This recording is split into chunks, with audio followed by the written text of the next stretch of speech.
Assalamualaikum, apa kabar Ananda? Semoga selalu diberi kesehatan ya, amin.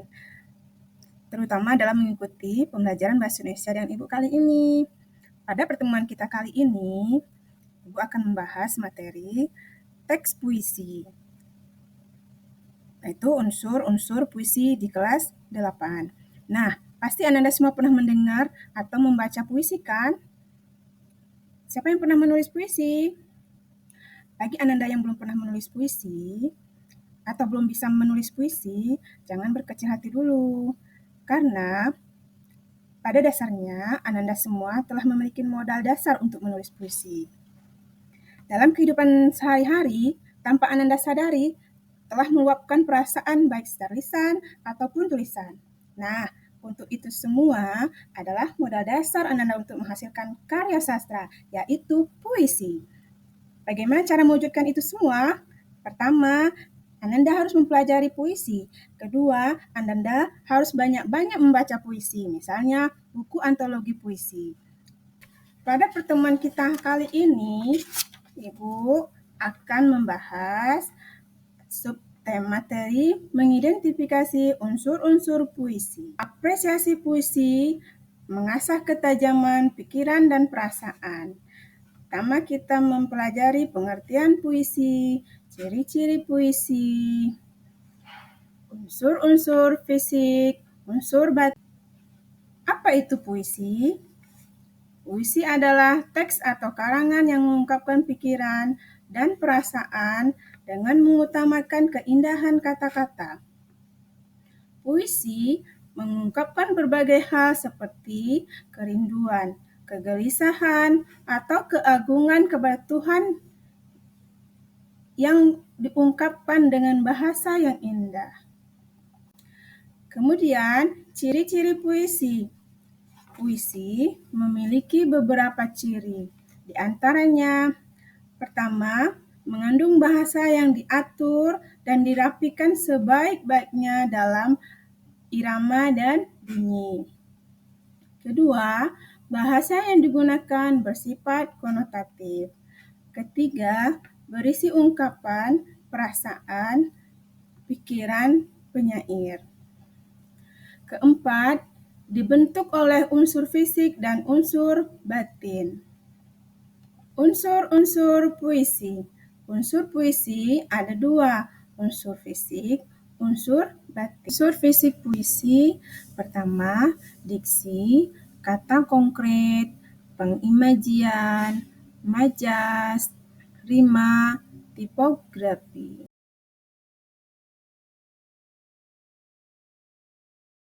Kata konkret bertujuan menimbulkan imajinasi pada pembacanya. Kata konkret harus memperjelas isi puisi agar menimbulkan imaji penglihatan, pendengaran, perasaan di pikiran pembaca. Oleh karena itu, kata konkret selalu berkaitan dengan imaji atau citraan. Susunan kata-kata yang membuat pembaca seolah-olah melihat, mendengar, dan merasakan apa yang dialami oleh penyair. Jenis-jenis imaji, pertama, imaji visual atau penglihatan. Pembaca seolah-olah melihat hal-hal yang digambarkan oleh penyair. Kedua, imaji auditif atau pendengaran. Pembaca seolah-olah mendengar suara yang digambarkan penyair. Ketiga, imaji taktil atau perabaan. Pembaca seolah-olah merasakan sentuhan seperti yang digambarkan penulis. Keempat, imaji kinestetik atau gerak, menimbulkan hal-hal yang diandaikan terkesan bergerak sehingga terlihat hidup dan dinamis. Kelima, imaji olfaktori, penciuman. Membaca seolah-olah mencium bau yang digambarkan penyair. 6. Imaji gustatori atau pengecapan. Pembaca seolah-olah dapat mengecap apa yang digambarkan. Imajin atau citraan, di sini Ibu mengambil contoh puisi doa karya Amir Hamzah. Kenapa Ibu mengambil puisi ini? Karena di dalam puisi ini banyak sekali menggunakan imaji. Seperti kalian bisa lihat, tulisan yang dihitamkan di sini merupakan kata-kata yang mengandung imaji. Sebentar, sini seperti dengan apakah kubandingkan pertemuan kita kekasihku dengan senja samar sepoi. Ini merupakan imaji perapaan, seolah-olah dia merasakan sepoi angin senja. Kemudian pada masa purnama yang meningkat naik setelah menghalaukan panas terik. Nah, ini juga merupakan imaji perabaan yang bisa dirasakan oleh kulit. Angin malam menghembus lemah menyejuk badan. Nah, ini juga imaji perabaan. Melambung rasa menayang pikir, membawa angan ke bawah kursimu. Hatiku terang menerima katamu, bagai bintang memasang lilinnya. Kalbuku terbuka menunggu kasihmu, bagai sedap malam menyirak kelopak. Ini juga imaji pengecapan. Sedap itu kan yang bisa merasakan ada lidah ya, sedap malam menyirak kelopak, itu perabaan. Kemudian aduh kekasihku, isi hatiku dengan katamu, penuhi dadaku dengan cahayamu, biar bersinar mataku sendu. Itu merupakan imaji penglihatan, biar bersinar gelakku rayu, juga imaji penglihatan. Jadi begitu indah kata-kata yang digunakan oleh Amir Hamzah hingga puisi ini tertata dengan kata-kata diksi yang bagus. Majas. Majas personifikasi. Majas personifikasi membandingkan benda mati seolah-olah memiliki sifat seperti manusia. Di sini Ibu ambil contohnya, tak ada yang lebih tabah selain hujan bulan Juni. Nah, majas di sini itu ada kata tabah di situ. Nah, sebenarnya kata tabah itu kan adalah sifat manusia ya. Di sini tidak ada manusianya, tapi ada bulan. Jadi seolah-olah bulan itu sangat tabah, memiliki sifat seperti manusia. Makanya dimasukkan ke dalam, tergolong ke dalam majas personifikasi, yaitu membandingkan manusia seolah-olah seperti manusia. Kedua, majas hiperbola. Majas hiperbola pernyataan berlebihan dari kenyataannya. Contohnya, suara yang menggelegar hingga ke langit. Nah, majasnya di sini menggelegar itu sampai ke langit. Nah, jadi maksud dari kalimat itu saking marahnya, emosinya, hingga dia bersuara sangat keras, seolah-olah sampai ke langit, saking kerasnya itu. Kemudian air matanya memenuhi sungai. Walaupun beberapa banyak orang menangis, tidak akan pernah bisa memenuhi sungai itu. Itu kan sesuatu hal yang mustahil ya Nanda ya. Itu merupakan hiperbola.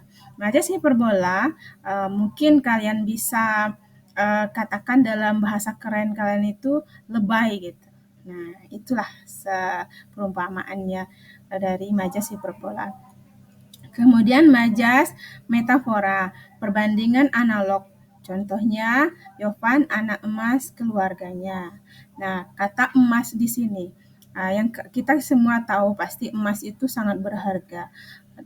Siapapun pasti sangat menginginkan emas karena harganya sangat mahal dan dicari semua orang. Nah, pasti yang memiliki pasti sangat melindungi barang tersebut. Nah, di sini kalimatnya Yovan anak emas di keluarganya. Jadi perbandingan Yovan dengan emas. Jadi perbandingan analog antara manusia dengan emas yang sangat berharga. Jadi seolah-olah di dalam keluarga itu Yovan itu seperti emas. Untuk pemahaman Majas lebih banyak lagi, Ananda bisa membaca buku paketnya ya Ananda. Sebenarnya Majas itu sangat banyak, ada perbandingan, pertentangan, perumpamaan. Nah, di sini Ibu hanya memberikan contoh 3 Majas. Kalian bisa baca lebih lengkapnya di buku kalian atau di sumber lainnya. Selanjutnya, rima. Rima merupakan pengulangan bunyi agar puisi lebih menarik untuk dibaca. Bisa dikatakan rima adalah persamaan bunyi di akhir kata setiap barisnya, seperti puisi Aku, karya Chairil Anwar. Kalau sampai waktuku, ku mau tak seorang kan merayu. Nah, di sini ada rima U di setiap akhir barisnya.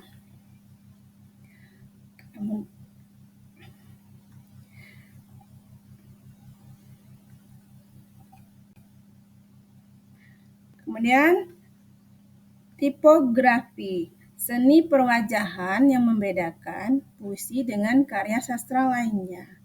Puisi tersusun atas kata-kata yang membentuk larik-larik. Larik-larik itu tersusun ke bawah dan terikat dalam bentuk bait. Bentuk tipografi pun sekarang ada bermacam-macam sesuai dengan perkembangan.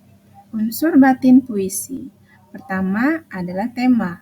Tema merupakan pokok persoalan yang diungkapkan penyair. Contohnya kehidupan sehari-hari, perjuangan, ketuhanan, lingkungan hidup, dan persahabatan. Kedua, adanya unsur perasaan. Puisi mewakili perasaan penyair. Contoh, kerinduan, kegelisahan, puji kepada Tuhan, dan lain-lain. Ketiga, adanya unsur nada dan suasana. Nada merupakan sikap penyair kepada pembaca puisi. Apakah menggurui, menasehati, mengejek, menyindir. Nada dan suasana saling berhubungan. Nah, keempat ada unsur amanat. Adalah pesan atau nilai didik yang disampaikan penyair melalui puisi. Amanat dapat diperoleh setelah membaca keseluruhan puisi. Terima kasih Ananda atas perhatian. Semoga apa yang Ibu sampaikan dapat menambah ilmu pengetahuan kalian. Sampai bertemu lagi dengan video Ibu yang akan datang. Assalamualaikum.